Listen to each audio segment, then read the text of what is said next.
Al final de su sesión tendremos tanto a la ponente presencial como al ponente virtual listos para recibir sus preguntas. Entonces, los dejo con la doctora Mari.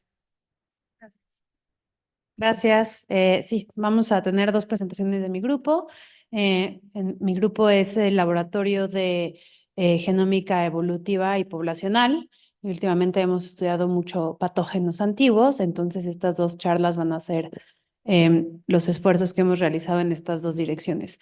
La primera charla es de la estudiante de doctorado o candidata a doctora, la maestra Laura Carrillo Olivas, que está en su tercer año de doctorado y bueno, los dejo con ella. Al final de su sesión.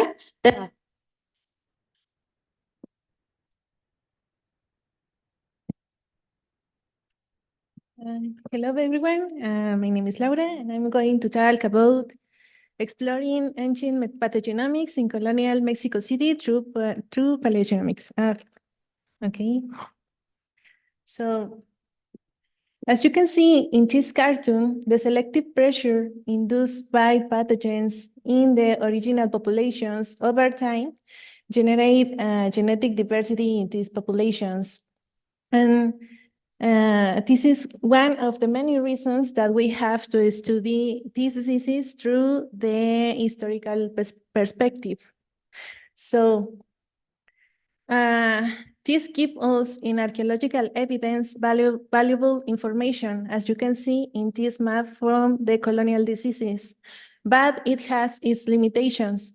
For example, in the pink area, we can see a disease called Cocolisli, but we're not sure what kind of pathogen or pathogens were involved in this disease. And this was a disease that caused blending and fever only in natives during that period. With new approaches, like the ancient DNA, we have the opportunity to open a window from the evolutionary insights into the adaptation of these populations and the pathogens themselves.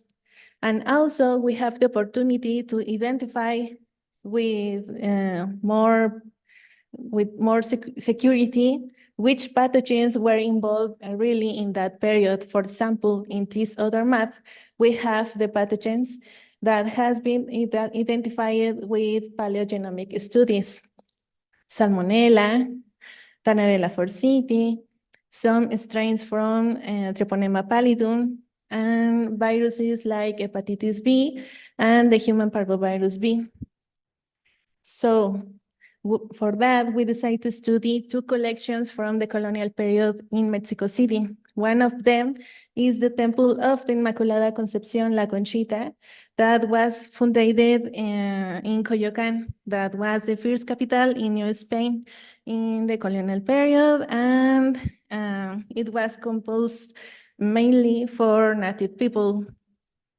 Some interesting fact in this collection is that some burials have Lyme, and the Lyme is associated with some epidemics.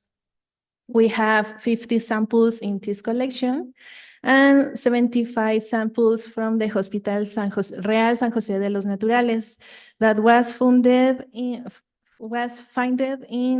because the epidemic of measles, and the purpose was attend only natives.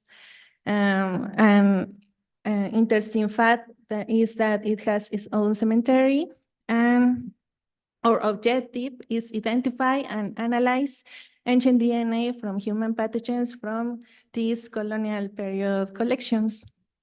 For that, in the ENA, an archaeologist determined the sex, the age, and the characteristics for each of the individuals.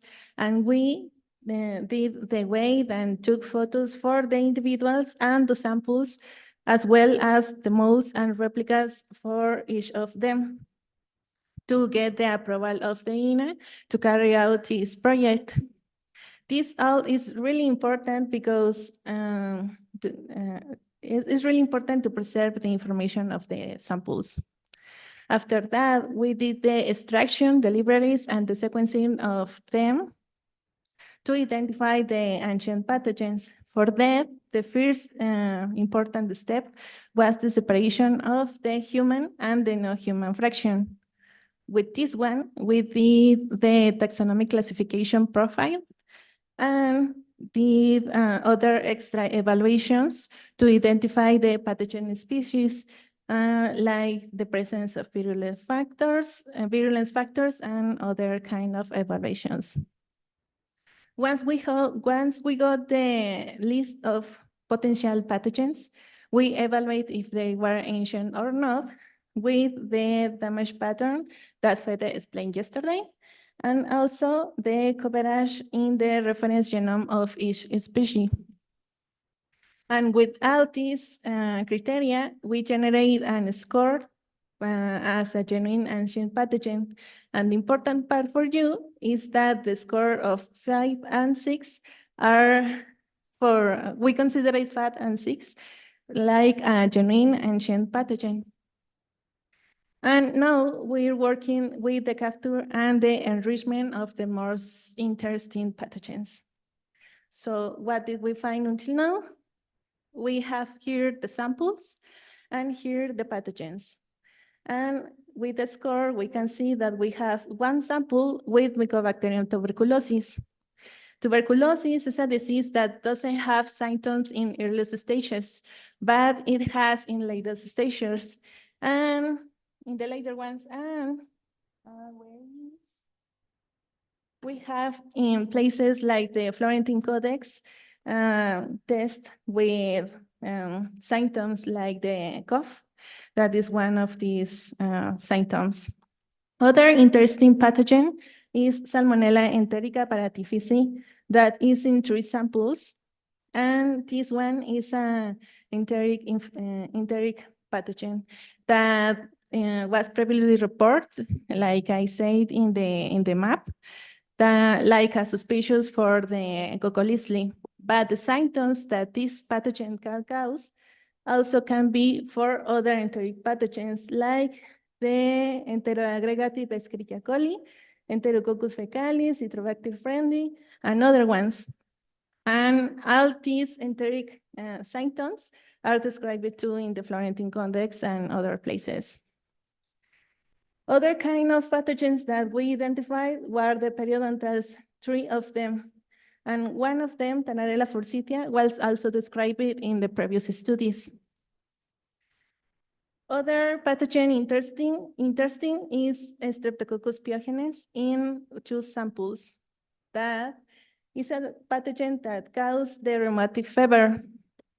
That it could be in individuals under 25 years and is also described in the Florentine Codex. Oh.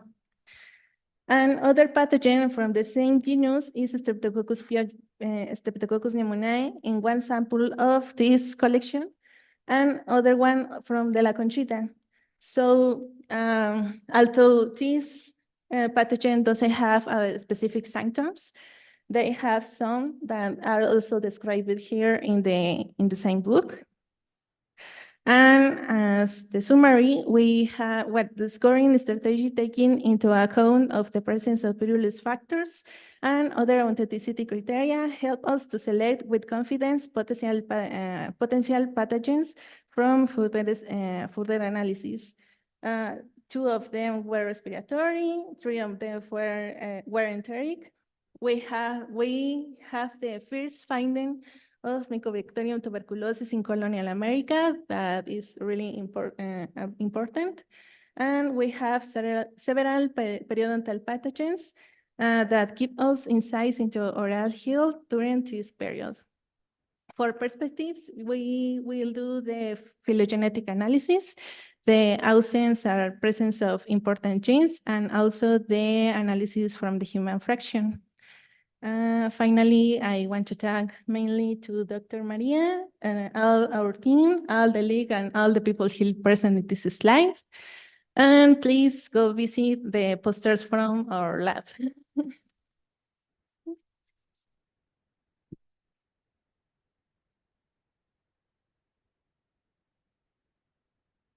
Thank you, Laura. Now we're gonna screen Miguel's video.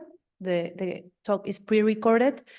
I just want to say before we start, that Miguel is an undergraduate student of the Genomic Sciences program in Cuernavaca. He's doing his thesis work with me in collaboration with Dr. Daniel Blanco at the Fred Hutchinson Cancer Center in Seattle, Washington. And he's going to tell you about his project, which basically is trying to detect ancient pathogen proteins from the same collections that Laura just described. Okay, so I think I'll just click. Here. Hello, everybody. Hello, everybody. Thanks for the introduction. I'm thrilled to be here on this side of the screen. What I'm presenting today is my thesis work for my undergraduate degree in genomic sciences. This has been a collaboration between the Poppy Gene Group at the LIIGH and the Blanco Miller Lab in the Fred Hutchinson in Seattle. This talk is entitled Paleoproteomics and Ancient Pathogen Identification. So without further ado, let us begin. And this story begins with a tale of colonization. The 16th century saw the conquering of the American at the hands of European powers, migration from European settlers to the Americas, as well as the forced displacement of enslaved people from Africa, ultimately contributed to the introduction of novel pathogens. And these novel pathogens are important because the indigenous population of the continent were immunologically naive. So, in turn, this caused a very dramatic decline of the indigenous population. And while some of the diseases have been identified thanks to the historical records, there are many others that the symptoms just don't match or don't resemble anything else. So the etiology remains unknown. A prime example of this is the cholisli, which means just pest in Outlaw.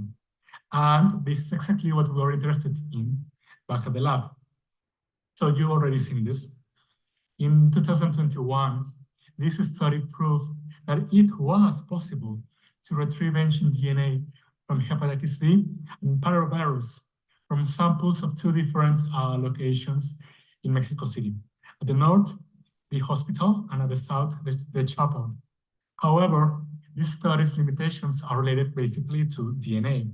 And in the case of viruses, there are also RNA viruses that just wouldn't be able to be detected using a traditional paleogenomics approach.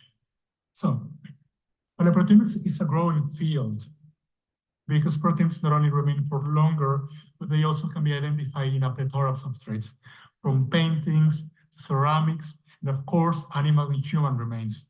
And so far now, these detected paleoproteomics have been used to recapitulate habits and alimentation. Now, paleopathogen studies have been able to identify peptides from Yersinia pestis and also Mycobacterium tuberculosis. And this brings us to this project. We started with 5 samples from 3 to 400 years old. 4 are dental pieces and 1 is a tapetulus, which is going to be important for the next slides. And we also have 1 dental piece, which is from Toluquilla, in Querétaro. It's pre-Hispanic contact. So 6 samples in total.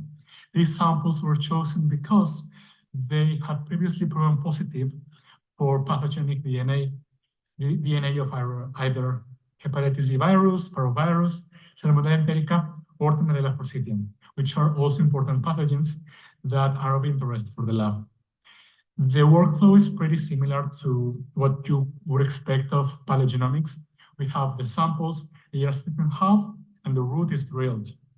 Now the powder resulting was used for an in-house proteins extraction protocol. And then the peptides were chopped into little pieces in order to be injected into the mass spec instrument. After mass spectrometry, the files were analyzed using MaxQuant, which is a peptide identification software, and then, well, the peptides were identified. But there are some inherent limitations because of this approach that we are taking. As you probably know, proteins are made out of peptides, which in turn are composed of amino acids, right? So when we inject peptides into the mass spec, they are first volatilized, then they are accelerated into the vacuum. So according to their charge, they're going to be diffracted by magnetic fields and then finally reaching the detector. This in turn causes or generates this file called a spectrum. A spectrum is the ratio of mass and charge of the particle and its abundance. And then the spectra are going to be fed to the identification software in order to go it backwards and reconstruct the spectra and thus reconstruct what were the peptide contents of the sample in question. But since we are working with ancient proteins, then there's a caveat. So as proteins degrade over time, they start to accumulate damage. One kind of damage is hydrolytical cleavages, but then we also have post-translational modifications, or PTMs. And these damages and these modifications will change the mass of the particle, and in cases, their charge too. So this in turn is going to generate weird spectra that are not longer being able to be identified using a software. And what I'm saying with this is the following. So here we have a plot of the abundance of peptides per sample. So I decided to separate them in two. We have the human fraction in red and gold, and also the microbial fraction in all the other tones. So what is relevant here is that this first sample, A from the hospital, which is the dental calculus that I mentioned before, has the least amount of human peptides, but also the biggest amount of microbial peptides. For the rest of them, we can see that collagen plays an important part over the peptides recovered of the human fraction. But the main gist here is that this beautiful plot, it's only accounting for the 0.43% of the total data generated in the experiment. Because of different modifications, we are only seeing this very small fraction. And well, this is a problem that we were very focused in resolving. So what I'm showing here, it's the profile of all of the samples together in post-translational modifications, PTMs for short. And we can see that although there are many PTMs, 3 of them account for almost 50% of the total modifications, which are carbamidamyl, amidation, and oxidation. Now, taking this into account, we reanalyzed the samples. And we're only taking 3. We're taking the oxidation of the methionines, we're taking the amidation of asparagine and glutamine, and also the presence of hydroxyproline. And now, there was clearly a change. Clearly, the human fraction skyrockets and the microbial fraction dwindles. More important or more evident, however, is that from all that we're seeing, now half is collagen. The only good news here is that we are now only accounting for 3 modifications. We are now able to see a luxurious almost 2% of the total data that we generated, which is not much, but it's an advance. So this is another view of the same data. What I'm presenting here is a Senna plot of the distribution of peptide scores in each of the samples. So each color represents one of the taxonomic classifications, and the peptide score is an internal metric that this program, MaxQuant, uses in order to, well, score or grade the identified peptides into what is best and what is worst. It is important, however, to take into account that all of these peptides that are here have already passed the FDR, the phosphate discovery, of 1%. So they are all considered true, but some hits are better than others. And of course, if we take a look at these human peptides clouding our samples, there's not much that we can do. But now here, taking away the human peptides, we can clearly see that there is a particular and profile difference between the sample, the dental calculus, and the rest of the dental samples. However, you see, each sample has a little bit of everything, so none of them have like a distinct profile that correlates either by site, which is like chapel versus hospital, or even by temporality.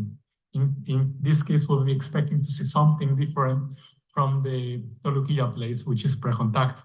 So all of the rest of the samples, they all look sort of the same, which it's a problem. But now looking at the viral signals, I'm presenting three different results.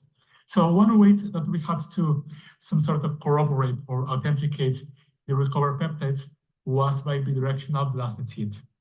And in this case, I'm only reporting those viral peptides that actually survived the directional base hit and are rabies, influenza virus in the chapel, and yellow fever.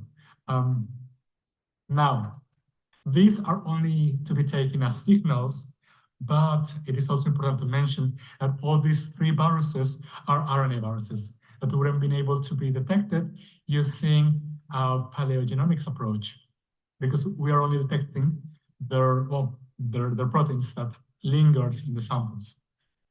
And now you have probably seen that we have a lot of drawbacks, starting by the amount of data expected that we cannot identify, that we cannot see, also a collagen problem.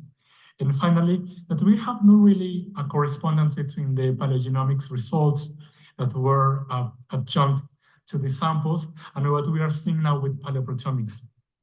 But most importantly, we have no means of credibility as of now, but we are working on it. So for these next steps, for each problem, we came with a solution. So for the unidentified spectra, now we're using or trying to implement machine learning in order to not depend on a database, but rather try to perform a de novo assembly. For the excess of collagen, we found an article that uses a collagenase, an enzyme that digests collagen, and they found that using this enzyme, they were able to recover more of that microbial fraction in each of the samples. And finally, for not having any paleogenomics correspondence, we are now looking at the host immune-related proteins in order to certify an infection. And also we encountered this article published last year that we are very lucky because they are using samples from France from the same time period. They are also using them as samples. More importantly, they follow a paleo shotgun proteomics approach, and they are publishing the raw reads of the uninfected samples. So now we have a control that is matching the temporal space in order to authenticate the results. And this looks as following. We decided to, for the second batch, which is coming soon, it's in sequence as we speak. We perform a change of the protocol. Now this protocol is from the group of Wattinger, which are also very invested into discovering ancient pathogens through paleoproteomics. We are changing the instrument to now that it's now capable of fractionation, which greatly increases the resolution of all the extracts from a single sample. And this, coupled with the use of the collagenase, we are expecting to see more data. Not only that we are running them through three different identification softwares. We're using MaxQuant, we are also using PIX and Protein Discoverer. And we are hoping that all of this together will give us more credibility. And well, basically, yes, this project has a lot of limitations and drawbacks, such as the database search space, the abundance of collagen, and also the abundance of PTMs. But also, this is the first time something like this is ever done in Mexico. And we've proven that it's possible to retrieve pathogen-related peptides from historical samples. And overall, Calculus was better as a repository for microbial peptides. So all in all, this is the end.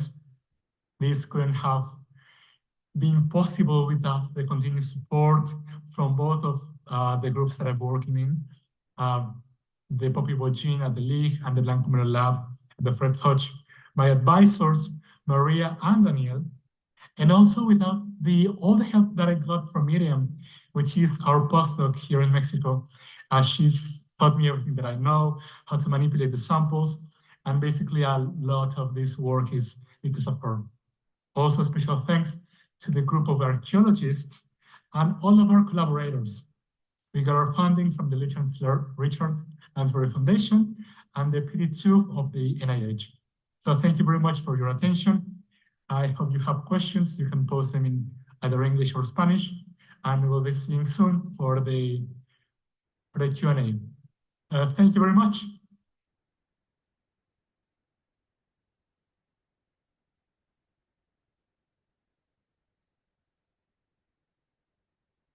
Bueno, tenemos espacio para preguntas, si gustan acercarse a los micrófonos.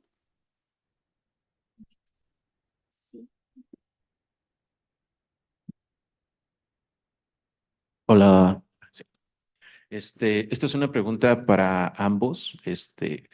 No sé si lo pueden responder los dos, pero en el caso de haber encontrado patógenos en sus muestras antiguas, ¿se sabe si el contexto arqueológico de los individuos de donde extrajeron em, estos patógenos? Porque se ha visto que, por ejemplo, hay algunos grupos sociales que son más propensos a otras enfermedades. Por ejemplo, el cólera es más común en poblaciones o en grupos más vulnerables que, por ejemplo, grupos más privilegiados. Entonces me preguntaba si conocen el contexto de estos muestras. Bueno, en el caso de la conchita, no tiene específicamente un contexto epidemiológico. Se supone que, como dije, la mayoría de la población era como nativa, los que atendían esa iglesia, y pues la cal podía ser asociada a estas epidemias. Entonces, por eso es que se decidió estudiar a estos individuos. Y como viste, pues en mi caso, pues nada más había un individuo que probablemente tenía o no neumonía. Y con el hospital, pues sí tiene un contexto epidemiológico y pues en uno de los, de las, en una de las en una de las muestras que enseñé en el heatmap, uno de ellos tenía Streptococcus pyogenes, ¿no? Y decía, esto te causa, causa fiebre reumática y bajo tal cantidad de edad. Y los individuos que tenemos que están presentando esa bacteria están como en ese rango de edad. Entonces, hasta ahorita lo que yo tengo ah, relacionado, pero por eso es un proyecto interesante porque pues no sabemos mucho y es una forma de asociar a través del ADN antiguo las enfermedades con lo que ya se tiene. Y pues no sé, Miguel. Bueno, hay un contexto claramente arqueológico en las muestras. Tengo entendido que con las que yo estoy trabajando son, de alguna forma, los mismos datos que se utilizaron para el paper de Axel que mencioné en mi charla. Entonces, uno de los criterios de selección de los individuos fue ver que en sus entierros hubiera signos de algún tipo de epidemia, por ejemplo, que hubiera muchos cuerpos en una sola tumba, el uso de cal en la superficie y otras prácticas de enterramiento como sloppy, perdón, descuidadas, porque en general en todas las culturas se cuida bastante a los muertos y su respeto. Entonces, cuando estas condiciones no se cumplen, es cuando podemos sospechar que hay una razón externa como algún tipo de epidemia. Y pues el periodo temporal coincide con después de la colonia, con este surgimiento de brotes epidemiológicos en todo el continente. Gracias, felicidades a ambos. Hola, ¿qué tal? Felicitaciones a ambas charlas, muy interesante. Mi pregunta es para Laura sobre el método que nos describiste sobre cómo identificar cuáles son aquellos patógenos como genuinamente antiguos, me parece que así es como les llamabas. Si podrías explicar un poquito más la distinción entre los 4 primeros puntajes y después el 5 y 6.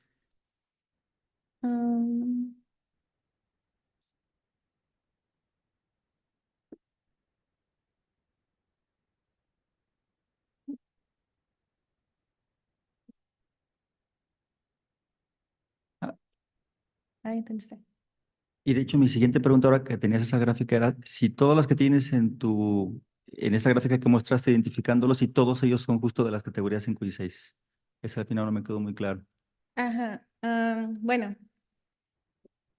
utilicé todo este pipeline y a ver, voy a hacer esto. La primera cosa es que estuvieran presentes en la clasificación taxonómica de Kraken, ¿no? Y eso aquí está incluido dentro del score. Pero como Kraken te muestra especies tanto pues, no patogénicas como patogénicas, la forma que decidimos filtrar, gracias a la sugerencia del doctor Sur aquí presente, fue a través de la presencia de factores de virulencia. Entonces, aquellas especies que estaban presentes en la base de datos de factores de virulencia y estaban presentes en la clasificación taxonómica, se consideraban con un score de 2. Y así, después, todas esas especies que estaban presentes en estas también se evaluaron con otra evaluación, que es un porcentaje estadístico que da Pavian para patógenos. Entonces, las especies presentes en estos 3 tenían un valor de 3. Después había que ver si estos patógenos, o sea, esos ya se consideraban patógenos. Y luego, ya que veíamos que esos eran patógenos, pues había que ver si eran antiguos a través del patrón de daño. Y aparte de que fueran antiguos, pues tenían que estar a lo largo de todo el genoma de referencia de la especie, porque si no, pues se podían considerar pues lecturas al azar. Entonces, estas que cumplían con todos esos criterios ya eran el 5. O sea, no solamente el patrón, sino ya esto ya era el 5. Y ya esos son los que ya considerábamos como genuinamente antiguos.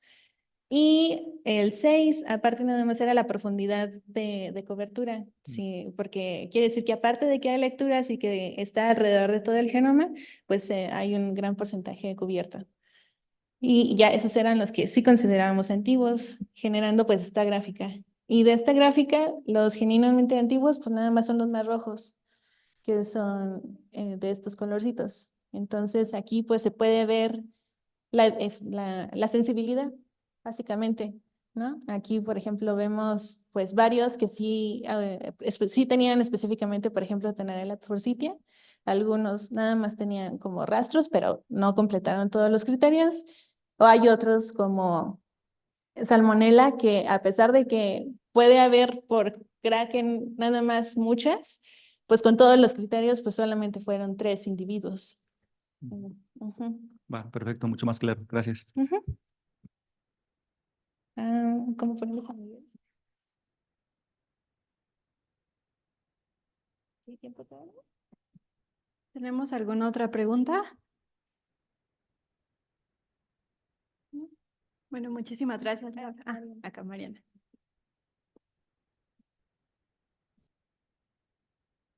Para Miguel, solo tengo una duda. ¿Cómo vas a extraer las proteínas que nos dijiste hace rato si no tienen algún tipo de tag o cómo las purifican? Ok, la respuesta corta es con mucho trabajo. Pues realmente no. Lo que estamos haciendo es un approach shotgun, entonces extraemos todas las proteínas que hay en la muestra y entonces sí se hace uso en el protocolo de un pequeño un filtro por peso molecular, pero más que nada es todo el conjunto de proteínas que puedes extraer que son como solubles y todo eso, se pasan por a una pequeña línea de cromatografía y se van a separar aún más por peso molecular. Y entonces lo que se pasa, lo que se inyecta dentro del espectrómetro de masas. Y ya entonces los picos que te regresan, todos los datos que te regresan, es la suma de todos los péptidos que hay en tu muestra.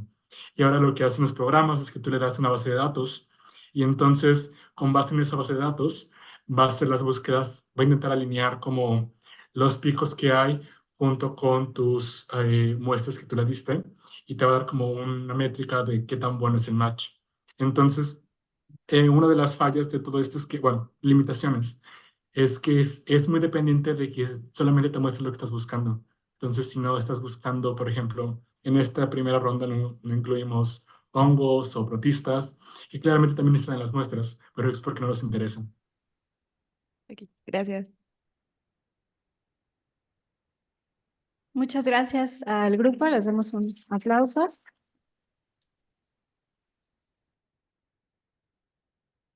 Antes de pasar con nuestro siguiente grupo, quisiéramos hacer un par de aclaraciones o información sobre la dinámica del triminio